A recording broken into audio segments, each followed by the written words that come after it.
te honramos. Quiero invitar al evangelista Víctor Baldoni, que está hoy nuevamente con nosotros. Lo tenemos hasta mañana. Gracias, Señor, por su vida. Hoy hablábamos cuántos años sirviendo en el ministerio Mensaje de Salvación con Carlos Anacondia desde el comienzo, ¿sí? Desde el comienzo, ya de muchos años, y hoy tenemos la honra de tenerlo aquí con nosotros. Amén. Gracias, Víctor. Gracias, Dios te bendiga. Buenas noches, Dios les bendiga. ¿Cómo están? ¿Quién dijo mazo?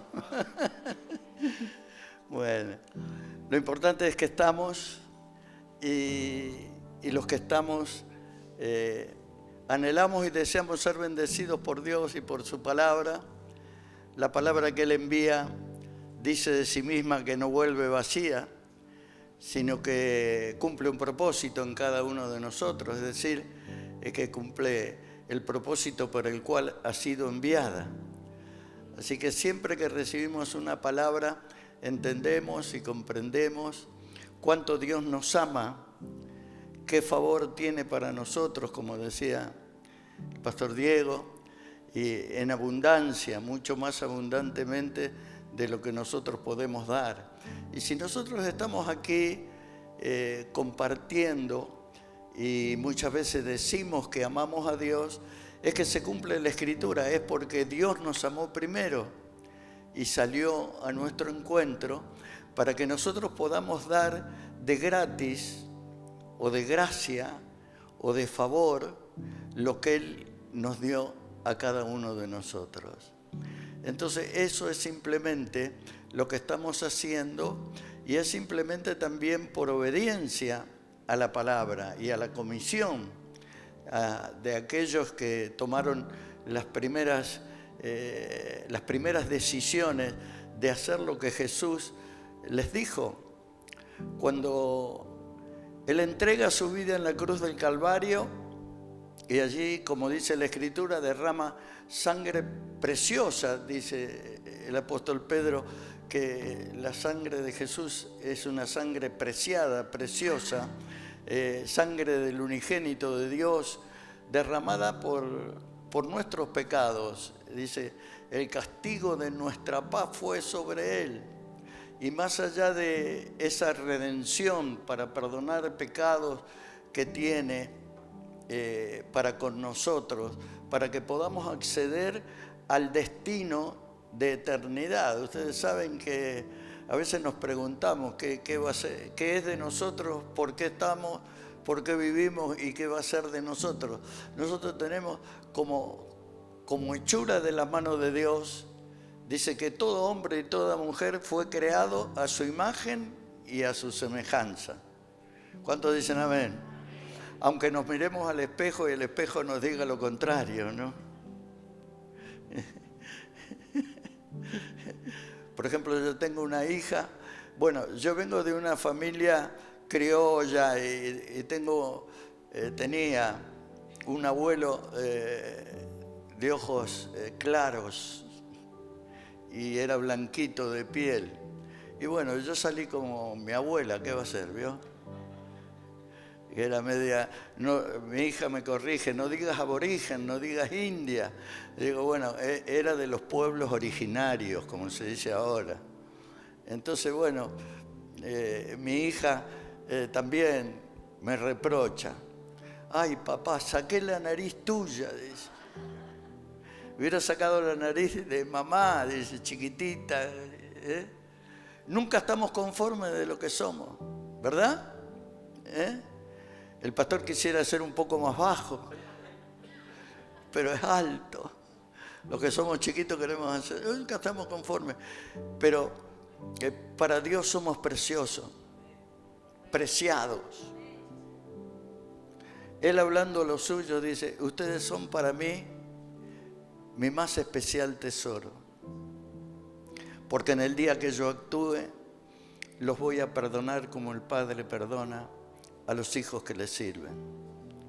Así que ponga una cara de alegría, de gozo, aunque esté sufriendo, porque Jesús le ama y cada uno de nosotros somos preciosos para Dios. ¿Le podemos dar un aplauso al Señor? Y algún loco que diga, gloria a Dios. Gracias, Jesús, porque tengo tus genes. Cierre sus ojos, vamos a orar a Dios. Señor, en el nombre de Jesús, oramos en esta noche para que esta palabra que vamos a compartir sea, como dice de sí misma, como martillo que quebranta la piedra. Que esta palabra que recibimos rompa toda estructura religiosa en nuestro corazón, en nuestra mente y en nuestros pensamientos. Señor, suben a nuestros pensamientos y a los pensamientos de muchos de los que estamos aquí, pensamientos negativos, de frustración, de fracaso, de derrota. Pero tú eres un Dios victorioso y eres tan victorioso que compartes tu victoria con cada uno de nosotros. En ti, dice la Escritura, por tanto que nos amas seremos más que vencedores. Señor, porque tu amor es eterno y tu favor y misericordia se renuevan cada día sobre cada uno de nosotros.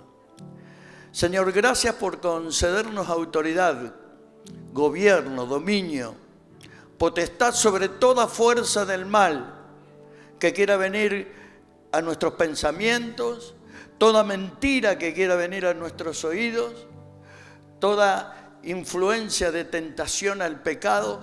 En el nombre de Jesús atamos todo poder de las tinieblas, hollamos las potestades, los principados y el gobierno de las tinieblas que se ejerce sobre este mundo.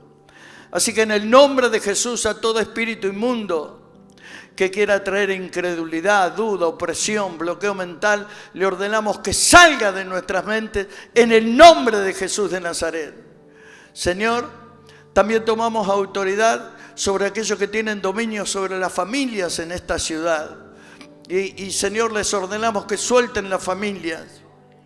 Toda obra de opresión, todo espíritu de mentira, de engaño, salga fuera de las familias en el nombre de Jesús.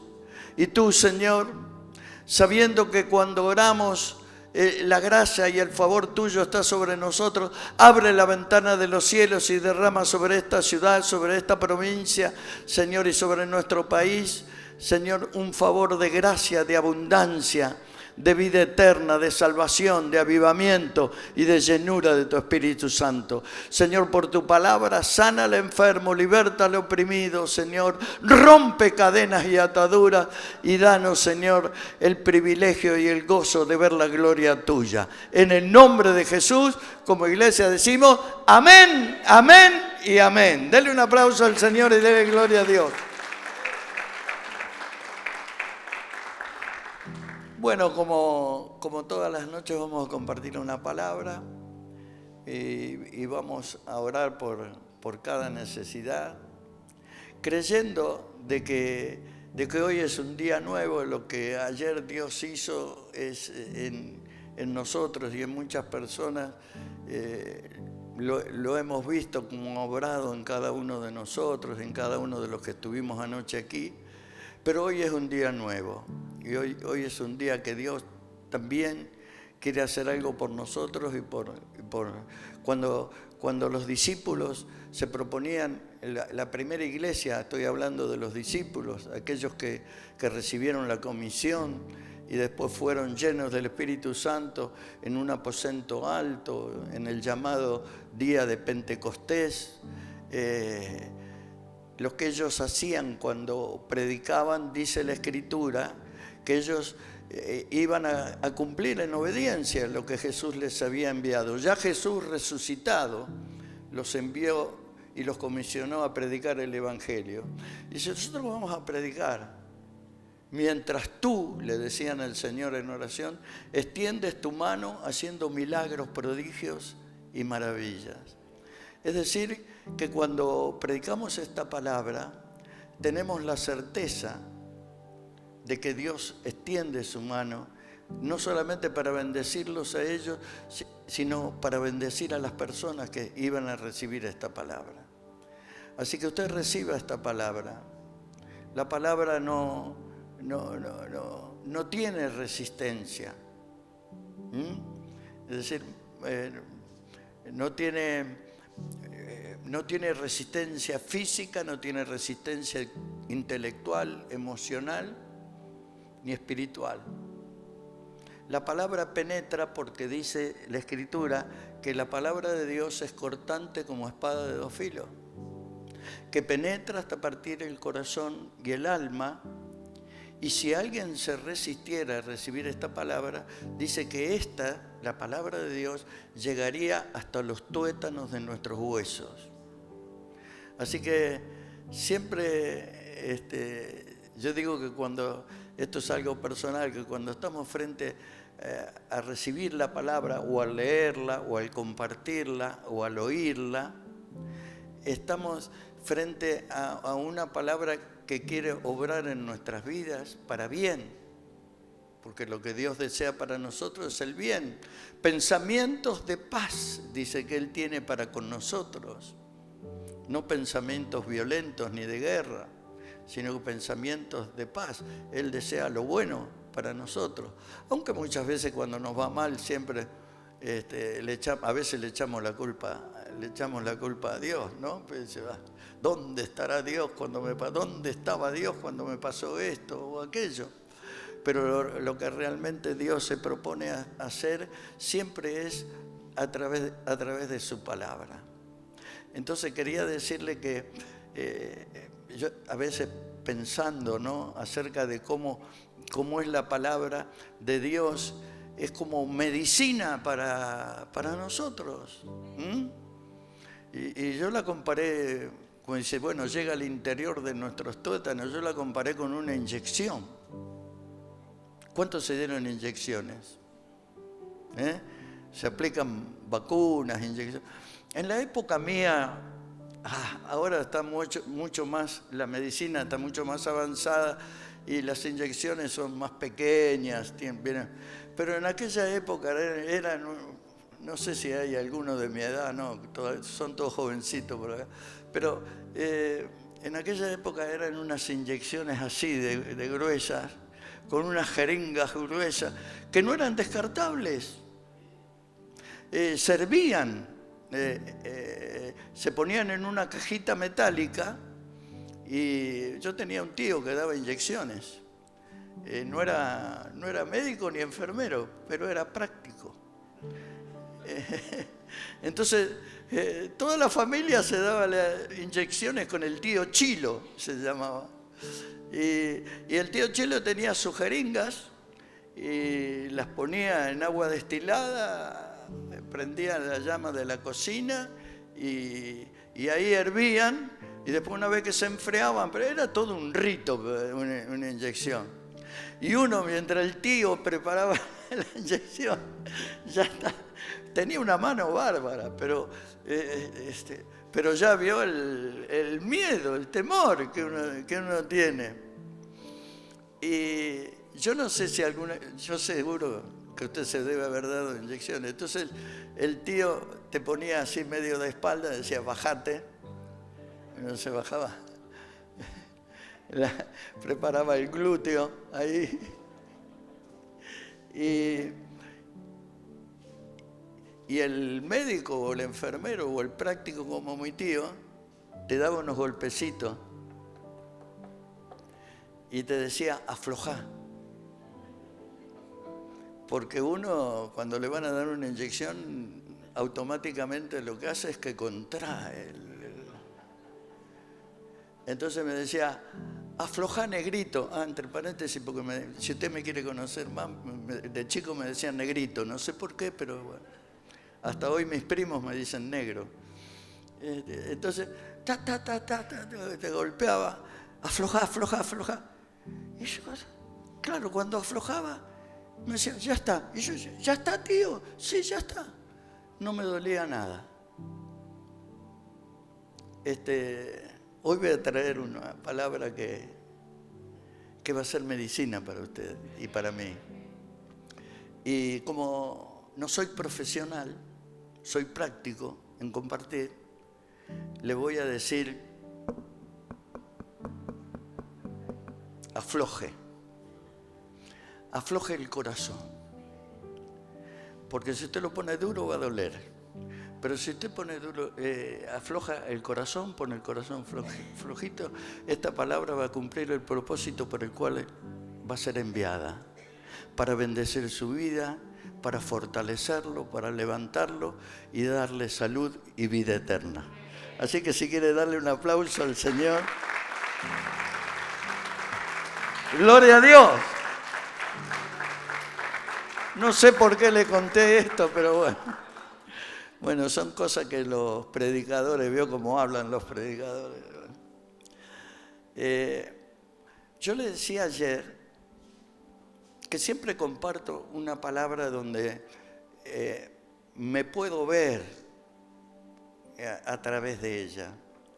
Y siempre en la Escritura es como que me introduce in situ, en el lugar, en el espacio. Cuando el pastor compartía el relato de la mujer samaritana, era como que uno estaba ahí espiando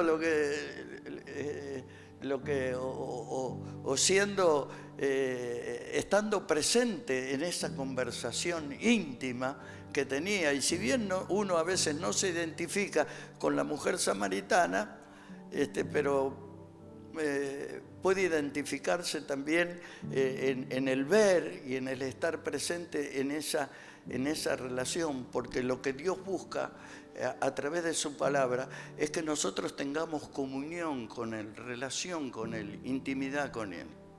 Así que yo escogí un pasaje de la Escritura donde me puedo identificar con el personaje del relato bíblico.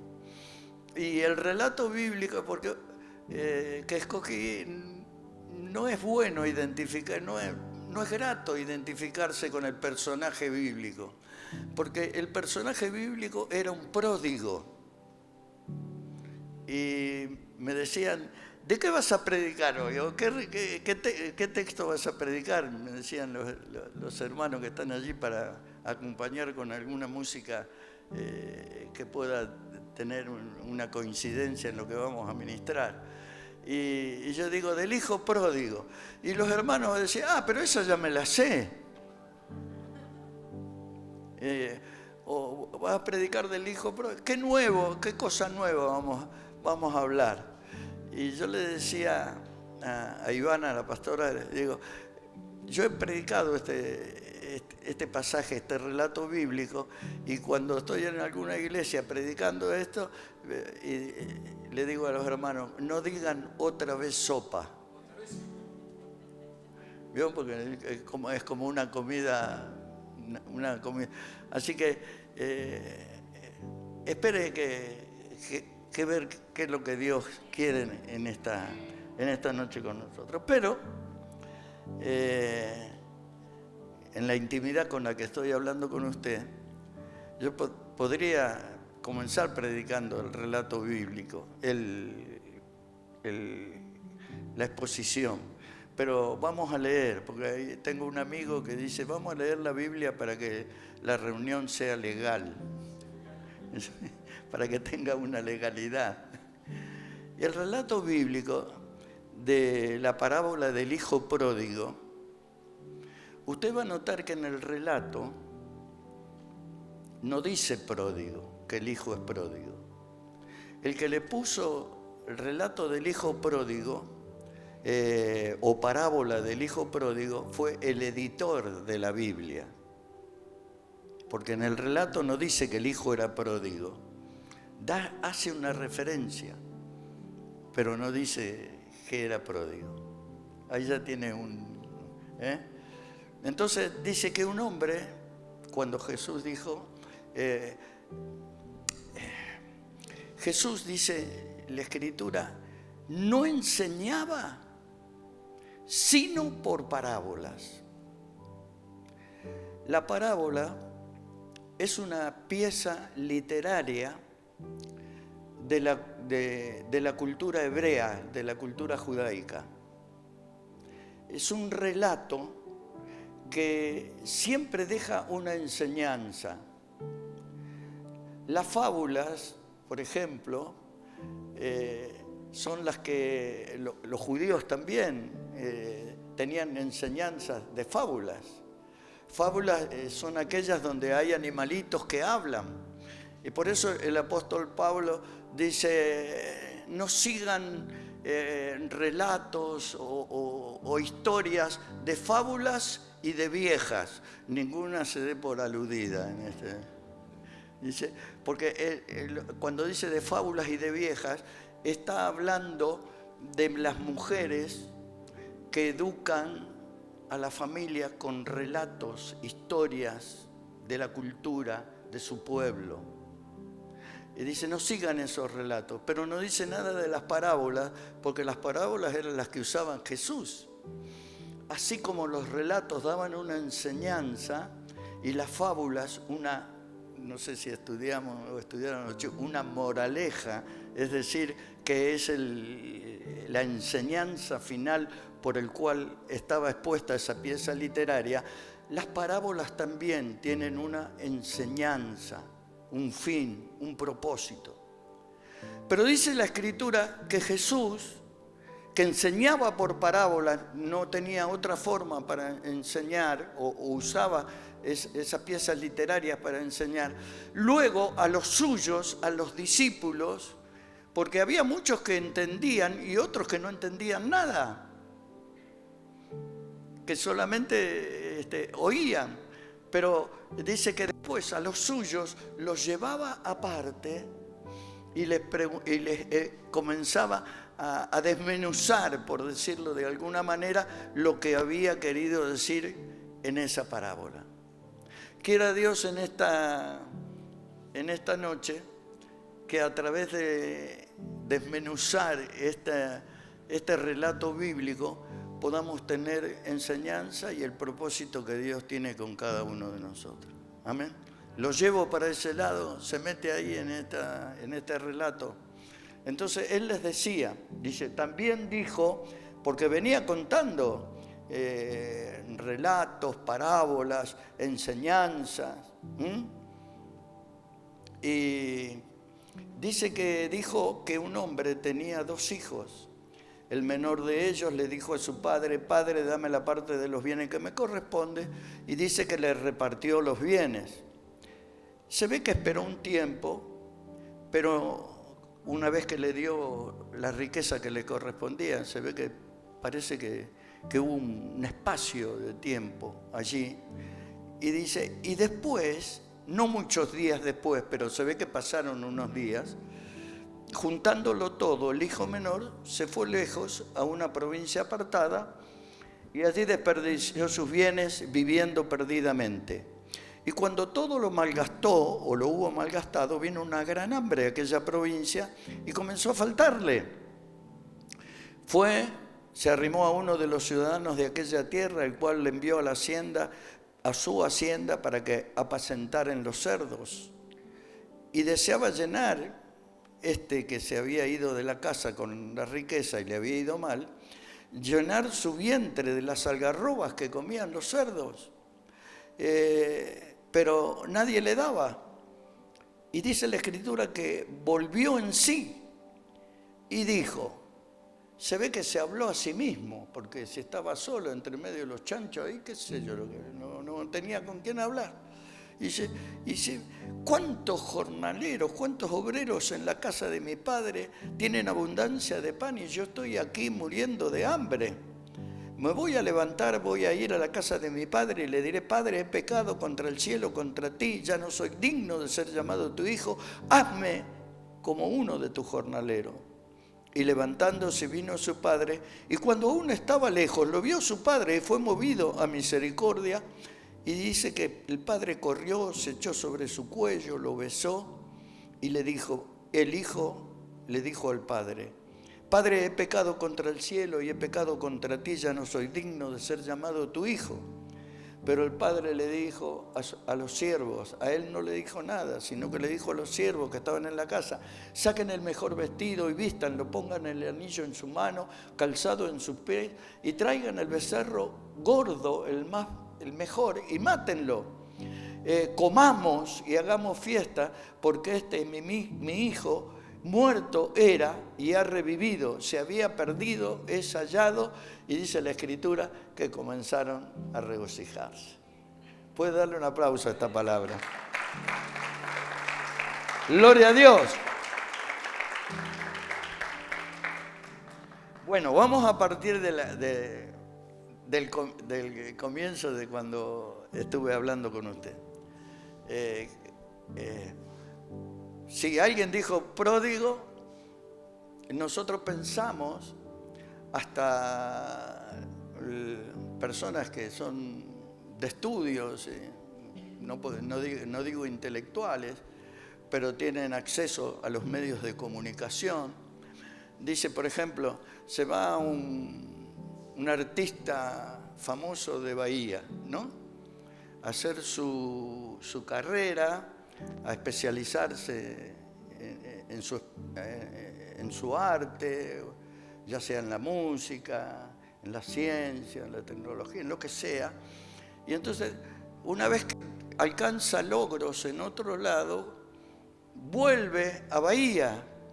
Y entonces los medios de comunicación dicen, volvió el hijo pródigo, el futbolista que se fue a jugar, dejó Olimpo, por ejemplo, y se fue primero a Buenos Aires, de Buenos Aires saltó a Europa, a las mejores ligas, y se volvió el hijo pródigo.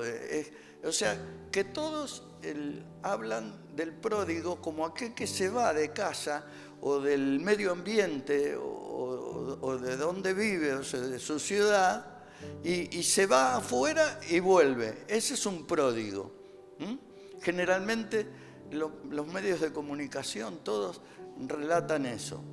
Pero pródigo no quiere decir que el que se va y vuelve. Pródigo quiere decir, bien el editor de la Biblia, que dijo parábola del hijo pródigo, quiere decir el que malgasta los bienes que posee. Es decir, no es el que se va y vuelve a la casa, sino que pródigo es el que derrocha, es el derrochón, para que entendamos, el despilfarrador, qué palabra que me sale ahora, no sé por qué. Veo el que despilfarra, el que malgasta los bienes, todos los bienes que posee. ¿Y qué era lo que malgastó el pródigo? La herencia que le correspondía, la herencia del padre. Ahora, la característica del pródigo puede ser la característica de muchos de nosotros. Y usted me dirá, bueno, pero yo nunca recibí una herencia. Al contrario, tengo que pagar las deudas que todavía... Mi abuelo no quería volver a Italia porque dice, a ver si todavía algún pariente dejó una deuda, cuando voy allá me la quieren cobrar a mí. No volvió nunca a su tierra natal. Entonces, muchos podemos decir, bueno, pero yo no, al contrario, quiero ir progresando, quiero tener más de lo que tienen mis padres, y qué sé yo. Yo no soy un pródigo, yo no me voy a identificar con este personaje. Más vale, predicador, muéstreme otro héroe de la fe, algún David, algún apóstol Pablo, alguno de los discípulos, o el propio Jesús, pero no me identifique con un pródigo, porque yo no... Eso es lo que pensé yo a medida que iba tratando de desmenuzar lo que el Señor Jesús me enseña a través de esta parábola. La característica de este hijo puede ser la nuestra. Y usted sabe que nosotros cuando venimos a este mundo, venimos provistos de riquezas que Dios tiene para nosotros. Porque Dios nos ha dado todo en para que nosotros lo administremos correctamente. El ejemplo le doy. Cuando Dios nos creó, no es una historia, no es un cuento, es una realidad. No es una ficción, podríamos decirlo. Dios creó un huerto, dice la Escritura, en Edén, un lugar físico. Y dice que puso allí al hombre y a la mujer que habían creado. El huerto del Edén no fue creado antes de la creación del hombre y la mujer, sino que una vez que Dios creó al hombre y a la mujer, a nosotros, a su imagen y a su semejanza, dice que edificó, así dice la Escritura por lo menos, edificó un huerto en Edén, es decir, lo preparó para que el hombre lo cuidase, lo guardase y lo labrase, labrara que tuviera la tarea de cuidar. ¿Y qué había en ese huerto? Abundancia. No faltaba nada. Ni platos para tirarse tenían Eva con Adán. Y dice que a la luz del día venía todos los días el Señor Jesús, o el Señor, sí, claro, Dios mismo en la presencia del huerto, a ver cómo estaban sus muchachos. Y ellos tenían todo lo que querían. Microclimas reales, no como el de la Sierra de la Ventana, que dice que es microclima, hace un frío allá arriba que nos venden turísticamente siempre algo, como en Merlo, en San Luis. Así que ahí sí que había un microclima, no hacía frío, no hacía calor, no había nada. Bueno, y de ahí fuimos destituidos, porque no supimos guardar y no supimos cuidar ese huerto. No asumimos la responsabilidad que teníamos. Y entonces yo quiero decirle en esta noche que Dios nos dio riquezas y nos dio cosas para que nosotros las administráramos. Entonces yo me puse a pensar, digo, bueno, esto está hablando de dinero. Bueno, vamos a empezar por ahí. Dios nos da el dinero para que no lo derrochemos, para que no lo malgastemos y para que lo administremos correctamente. ¿Quién de nosotros puede decir, a ver, alguien que me sea sincero, que me diga, yo hasta el último centavo que recibí por mi trabajo, con mi esfuerzo, porque me dio mi papá, me dio mi mamá, o lo heredé, o algo, pero es un valor, yo lo gasté correctamente? ¿Alguien me puede decir que administró correctamente todo lo que recibió a través de su esfuerzo, su trabajo, su conocimiento, su sabiduría o su capacidad? Bueno, este predicador no. ¿Cómo pude gastar esto? Y ahora no llego a fin de mes y me compré no sé qué cosa y tengo que pagar el mínimo de la tarjeta. Un ama de casa. ¿Cómo me compré esta juguera? No sé si se compró alguna vez una juguera usted. No sirve para nada. Se hizo 2 jugos de naranja y la tiene arrumbada en el último mueble de la cocina.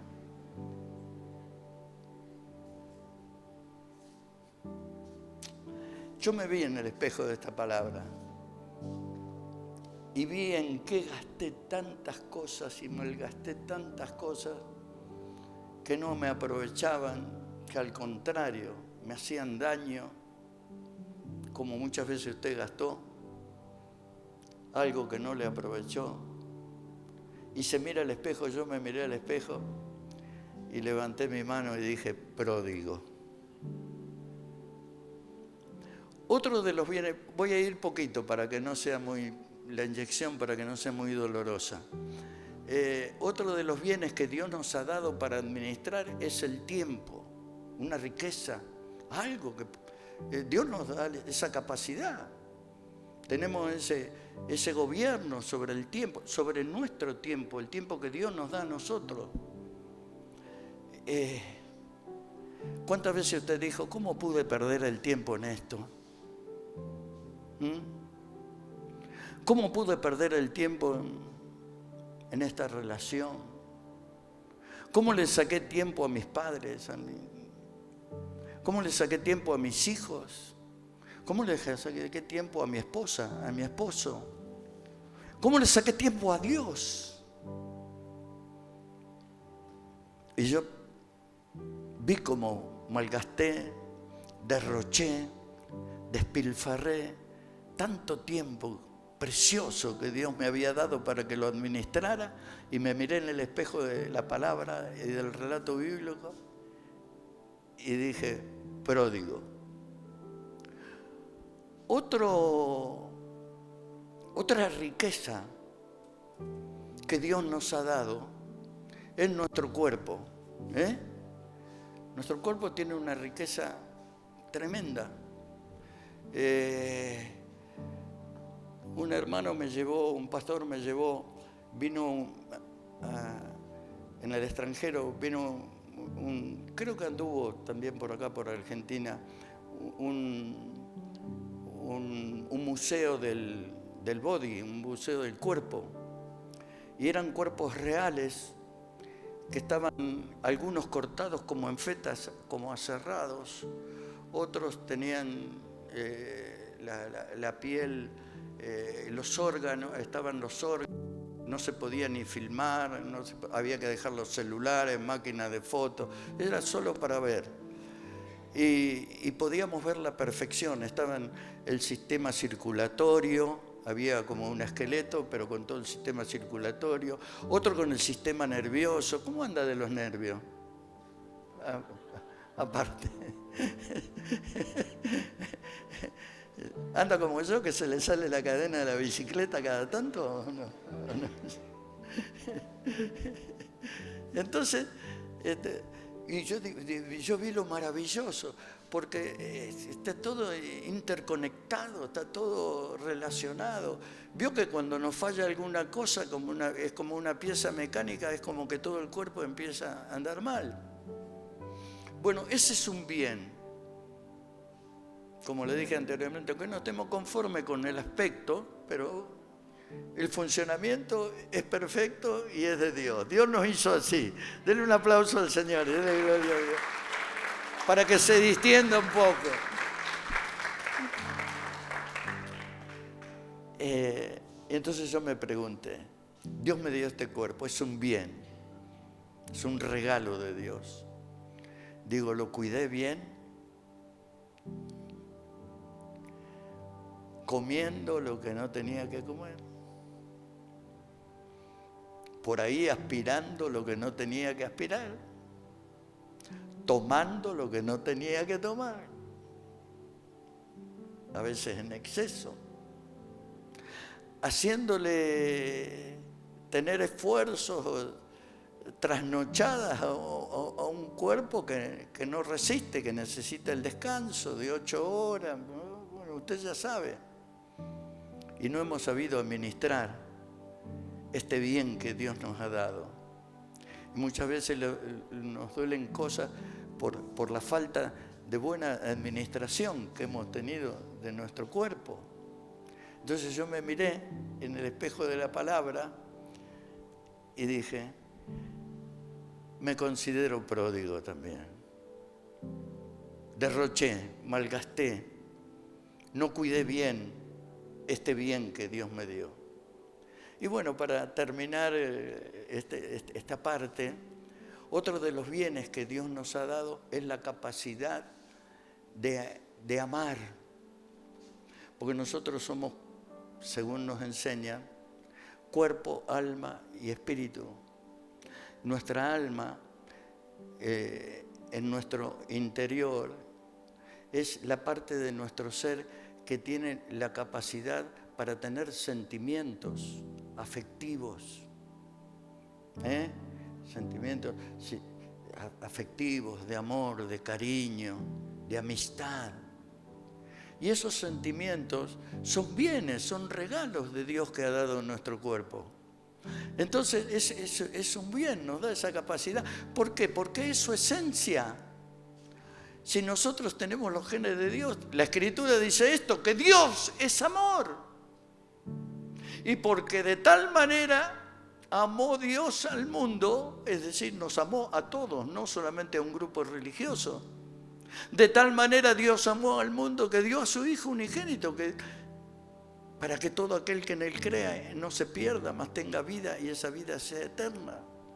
Mire cuán grande es Si yo tengo que firmar el fin de este mensaje, tengo que decirle que Jesús le ama y Jesús nos ama. Ese es el fin de esta predicación. Entonces esa capacidad también nos ha dado a nosotros para que podamos administrar el amor de padres a hijos, de hijos a padres, de esposo a esposa, de esposa a esposo, de hermano a hermano. ¿Y cuántas veces hemos derrochado y malgastado el amor que Dios puso en nuestro interior, amando a quien no teníamos, lo que no teníamos que amar, teniendo sentimientos hacia personas que no teníamos que tener sentimientos hacia esa persona? Y eso fue una pérdida, un derroche, un malgasto de todo ese amor que Dios pone en nuestros corazones para que lo podamos usar correctamente, para que lo podamos cuidar, para que lo podamos guardar. Usted sabe de lo que yo le estoy hablando. Relaciones que muchas veces usted no quiso tener y tuvo y le dijo a otro que te quiero, te amo. Es tan fácil, ¿no? Ahora los mensajecitos, TKM.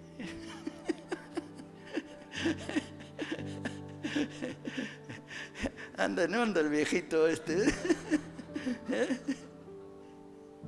Y el otro se la toma para el otro lado, o la otra se lo toma para el otro lado, ¿vio? Y usted con la doble se lo manda, ¿no? Entonces yo me vi, y yo no te voy a decir pródigo o pródiga, pero yo me dije derrochón, malgastador de los sentimientos que Dios puso en mi corazón. Víctor, ¿cuántas veces le retaseaste el amor a tus hijos? ¿Cuántas veces no le dijiste te amo a tu esposa?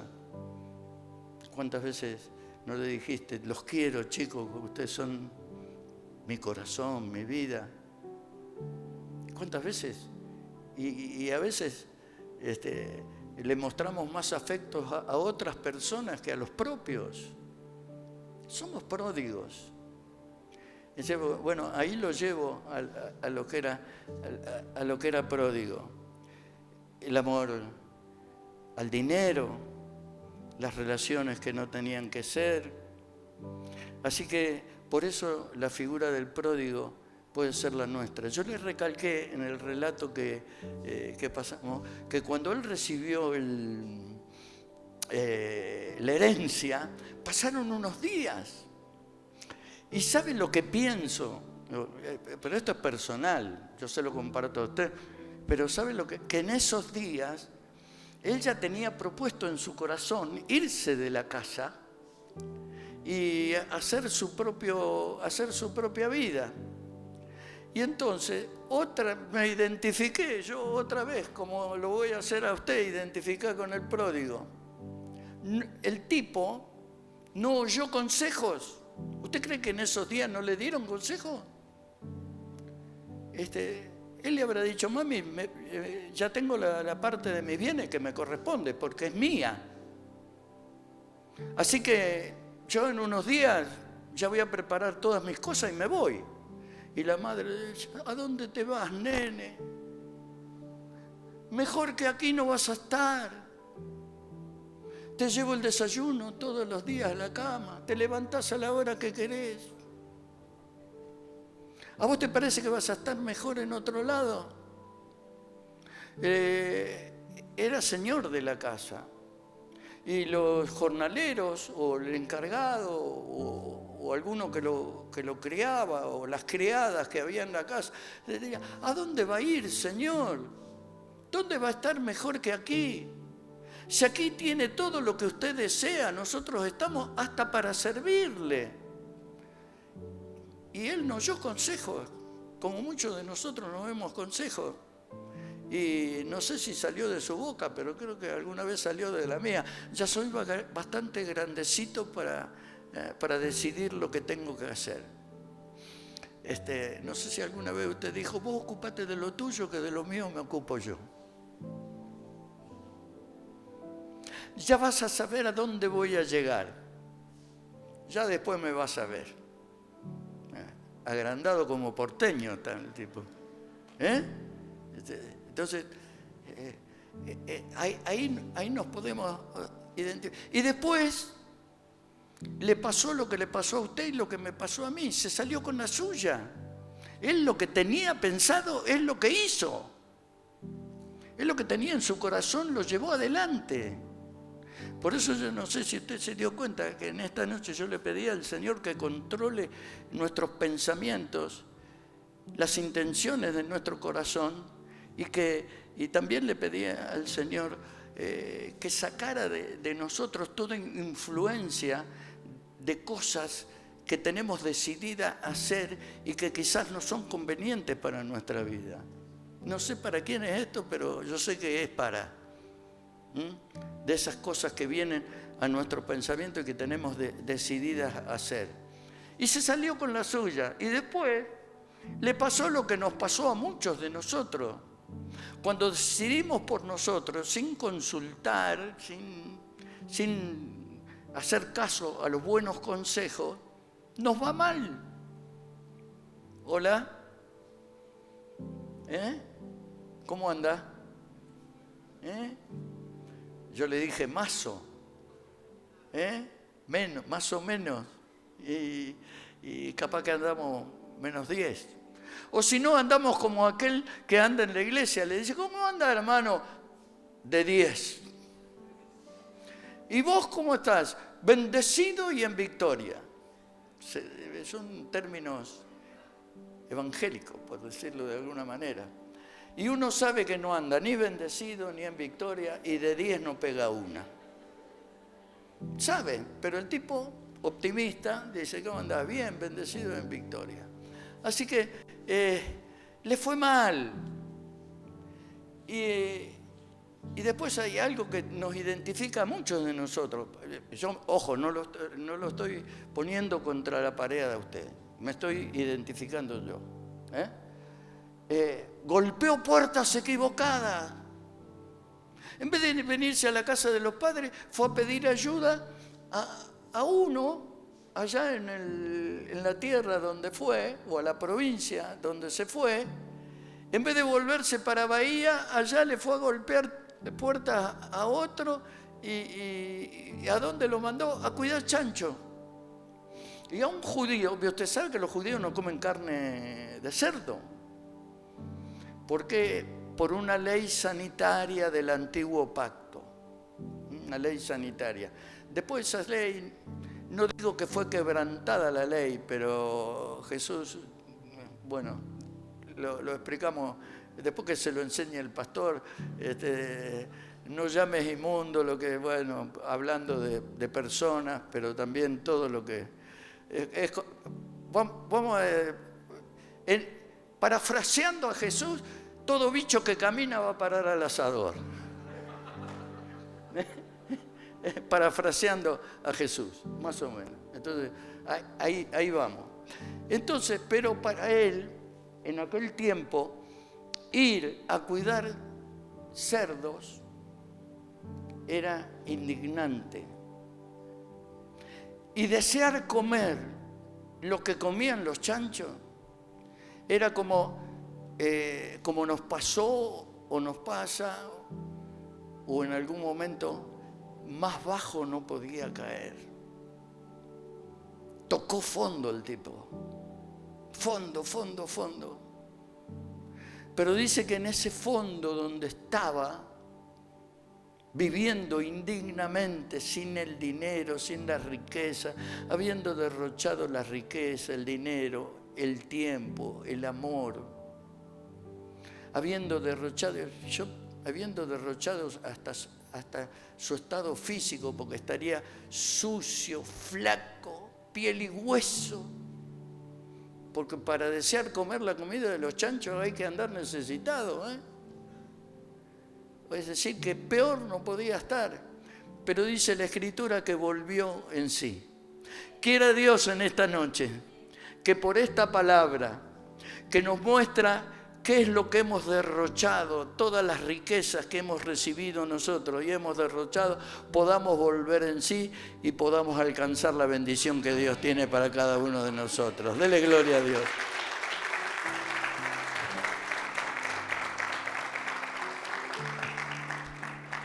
Vamos a ir terminando porque hay cosas importantes de este. Volver en sí. Él volvió en sí e hizo 3 cosas, o 4, que no sé si las quiere anotar, pero ténganlas en la memoria. Lo primero, reconoció que se había equivocado. Y lo que nos cuesta a nosotros es reconocer nuestros errores. Porque siempre ponemos excusa. No, porque yo creí que era así. Siempre ponemos nuestro ego, siempre lo priorizamos y siempre pensamos que otros son los causantes de nuestro fracaso, de nuestro dolor o de nuestras actitudes. Y hice esto porque, o dejé de hacer esto porque, pero el tipo no, reconoció por lo menos que se había equivocado. Y reconocer nuestros errores es el primer escalón que nosotros podemos dar a la salida y para que Dios nos dé respuesta a lo que anhelamos recuperar. Nosotros decimos en este tiempo, por estas reuniones, que es posible un nuevo comienzo. Es posible dejar atrás todas las cosas. Decimos que es posible no solamente tener un nuevo comienzo, sino en tener una nueva vida. Porque esto es lo que Dios propone a través de estos días de campaña, que podamos tener un nuevo comienzo, empezar de nuevo, tener una nueva oportunidad, porque Él ha prometido venir a nosotros para darnos vida y vida en abundancia. Así que denle un aplauso al Señor. Lo que viene para usted y para ti y para mí es lo mejor de Dios. ¿Cuántos dicen gloria a Dios? Así que bueno, él reconoció que estaba en problema. ¿Cómo sé que reconoció? Él dice, ¿qué estoy haciendo aquí muriéndome de hambre habiendo abundancia de pan en la casa de mi padre? Ya reconoció que se había equivocado.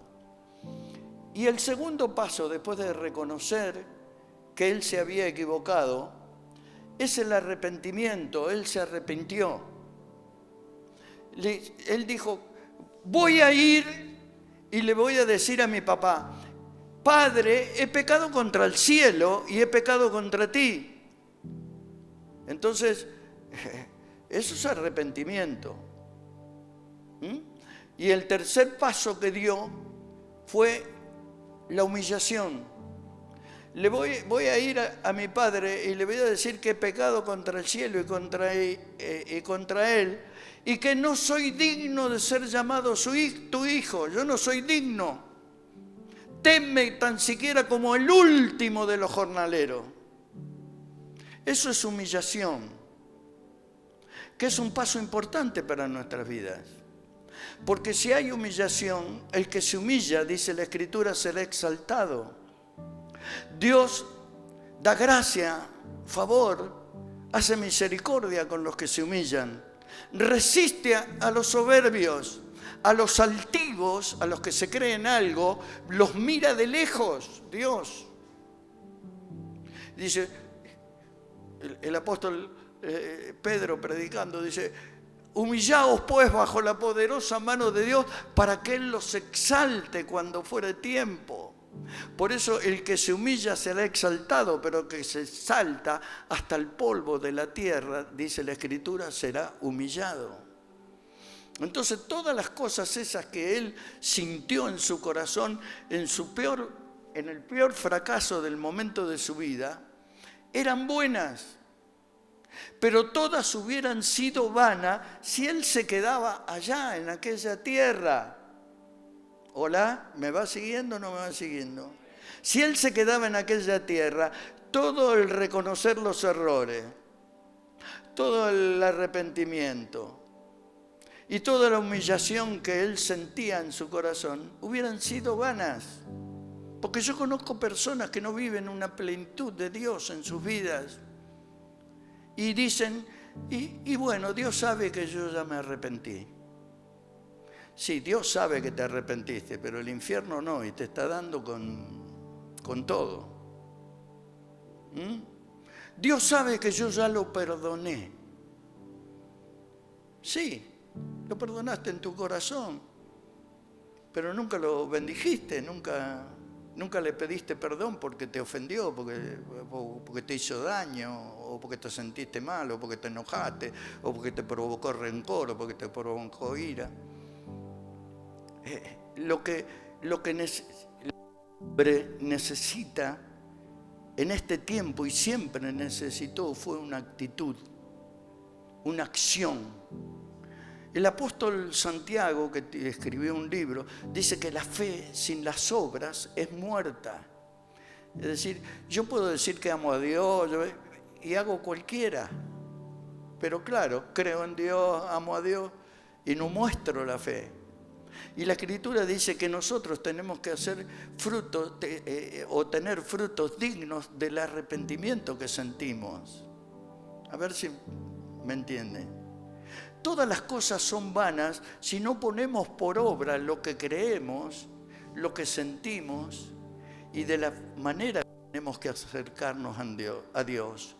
Entonces él dice que allí primero reconoció su error, después reconoció su pecado, después se humilló, pero después dice la Escritura que se levantó del lugar donde estaba y fue a la casa de su padre.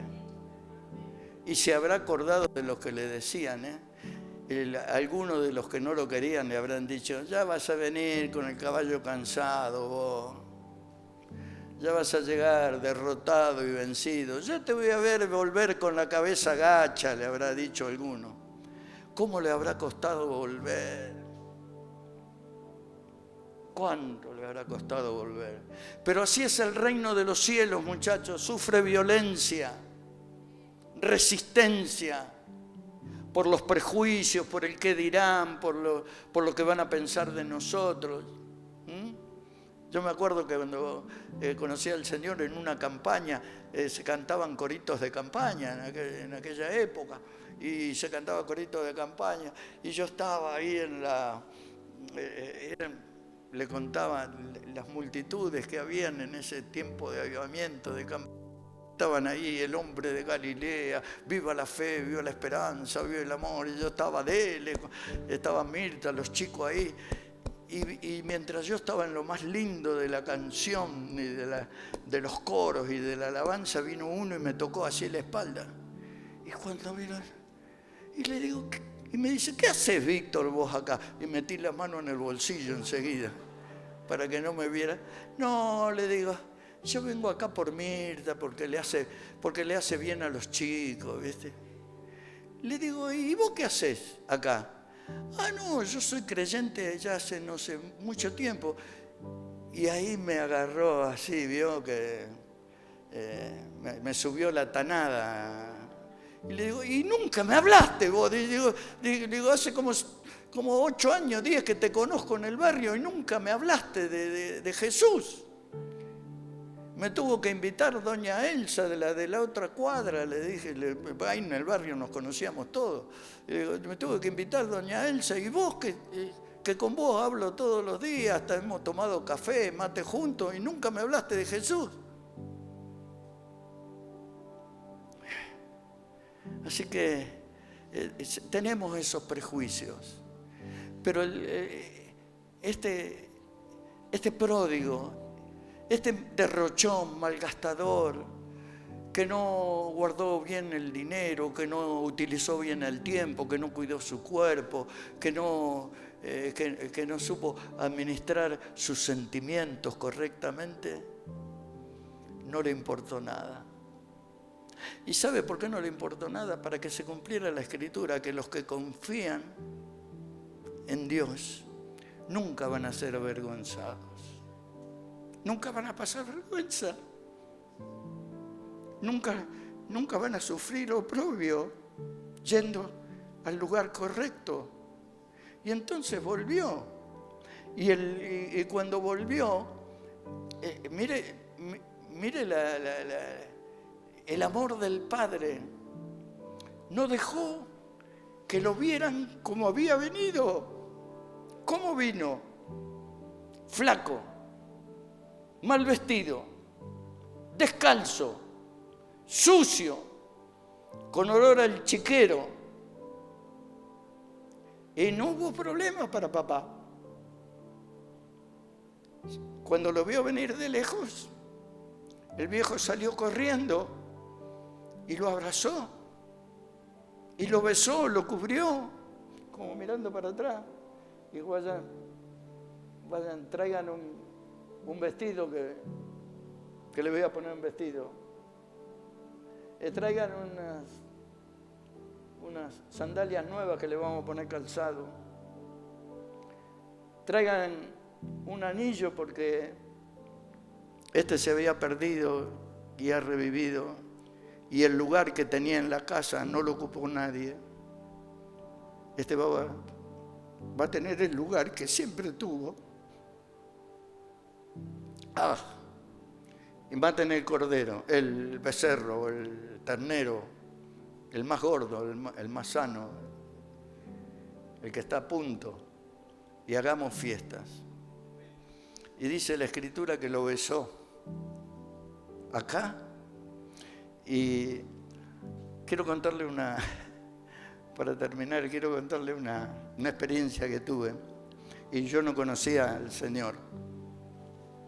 Tenía un cliente, ¿vieron? No es como ahora que vendemos todo por las redes, bueno, no sé, ¿no? Nosotros teníamos que ir a visitar, en aquella época, teníamos que ir a visitar a los clientes, levantarle los pedidos, ver si necesitaban, ir a cobrarle, traer los cheques, bueno, toda una transacción comercial personalizada era en aquel tiempo. Y claro, uno no tenía una empresa, yo no tenía una empresa grande, así que lo hacía personalmente. Y me había hecho amigo de un cliente y era judío. Y el cliente se llamaba Abraham León Jacob. El nombre era Abraham León Jacob.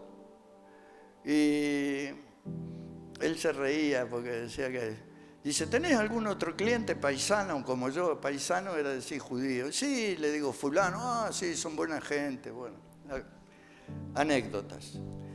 Y entonces nos habíamos hecho amigos. Es difícil que el judío te reciba para comer. Y yo pasaba, él tenía la fábrica adelante y atrás tenía la casa. Y conocía a la esposa, conocía al hijo. Y cuando iba, dice, pasá, vení, vamos a tomar un cafecito, ¿te querés quedar a almorzar? Y comía, no, vamos a picar algo. Y le decía a la esposa que me hiciera un sanguchito, algo, y tomábamos café, té. Habíamos relacionado una amistad. Y era un buen cliente, era medio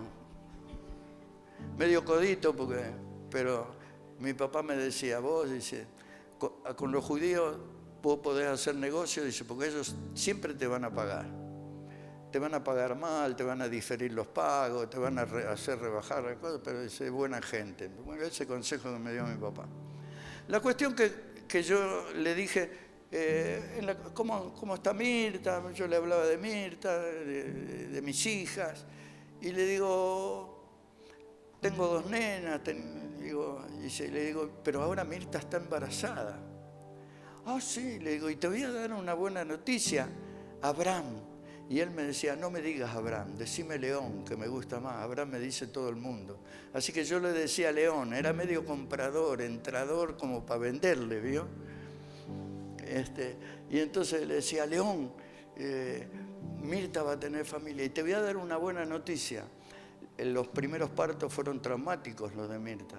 Y entonces el tercer parto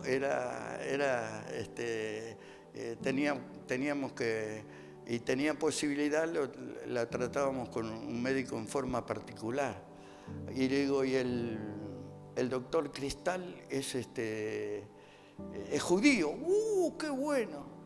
Y me dice, ¿y dónde va a tener? Le digo, va a tener una clínica en Belgrano, un barrio de Buenos Aires. Ah, qué bien. A las 2 semanas voy y le digo, ¿sabes que hay un problema con la clínica donde Mirta va a tener familia? Le digo, y va a tener en el hospital israelita. Cuando le dije el hospital israelita se puso contento, Abraham, León, y se puso contento y medio como que me abrazaba. El hospital israelita. Dice, va a ser medio paisano ¿viste? Entonces, un día ya Mirta tuvo familia y llegué y él a la fábrica de Abraham y le digo, León, le digo, me dice, ¿y le dije, varón. Era el primer varón.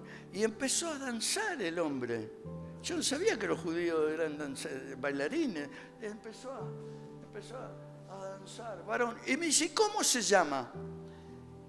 Y yo le dije, bueno, le pusimos Ariel. Y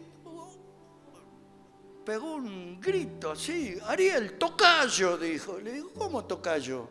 Claro. Dice, si Ariel quiere decir león de Dios. Y nosotros pusimos Ariel porque habría algún pariente que se llamaba Ariel, nada más. O porque nos gustaba el nombre. Entonces me dice, te voy a saludar. Dice, te voy a abrazar como saludamos los paisanos, como saludamos los judíos cuando hay un acontecimiento importante. Abraham León Jacob medía 2 metros y algo. Y era un poco más fornido que el pastor Diego. Y yo pesaba 59 kilos. Entonces vino Abraham contento que habíamos tenido el hijo varón, el primogénito, con Mirta, y se llamaba como él, y me levantó así. Y yo medio que me dejé llevar hasta la altura de su cara y me dio un beso acá y me dio otro beso acá, pero un beso medio con boca abierta, con juguito y todo. Y usted se habrá dado cuenta que yo ahora no tanto, porque Mirta no me prepara tanto la ropa, pero esto lo vamos a castigar cuando vaya. Pero en aquel tiempo me planchaba el pañuelito, me daba el pañuelito. No salga sin pañuelo, me decía. Y cuando me bajó a la realidad del piso, Abraham León, yo quería sacar el pañuelo del bolsillo y limpiarme acá toda la saliva que él me había dejado. Pero me daba vergüenza. Pero como ya le digo, tenía 50 kilos y más articulaciones son como las de ahora, empecé a medio... Llegaba, ahora no llego, pero llegaba con el hombro, capaz que llegaba hasta acá, y me sequé con un coso, y mientras Abraham andaba por ahí dando vueltas, yo me secaba con el otro hombro. Y cuando leí el pasaje de esta escritura, me recordé no solo del abrazo, sino del beso del Padre. El que tuvo que besar una cara sucia manchada y con olor del chiquero de los cerdos, y de abrazar sin ponerse, anda a bañarte, hijo, que mira cómo llegas a esta casa, no te da vergüenza dónde te fuiste, mira cómo te presentás. No, porque en Dios no hay reproche. Dios te acepta como estás. Dios te acepta si gastaste todo lo que te dio. Él te acepta nuevamente para que tengas un nuevo comienzo, para que vuelvas a empezar, para que no te avergüences. Porque si Él no te reprocha, tú no te reproches. No digas cómo perdí tiempo con esta, con este, con aquello, con lo otro. No digas cómo malgasté mi cuerpo. No digas cómo malgasté el dinero que vino a mis manos o cómo viví perdidamente. Nunca dejaste, escucha esto, no sé, quizás la primera vez que lo digo, pero nunca dejaste de ser aquella persona que Dios te amó desde que estabas en el vientre de tu madre. Para Él siempre fuiste su amor.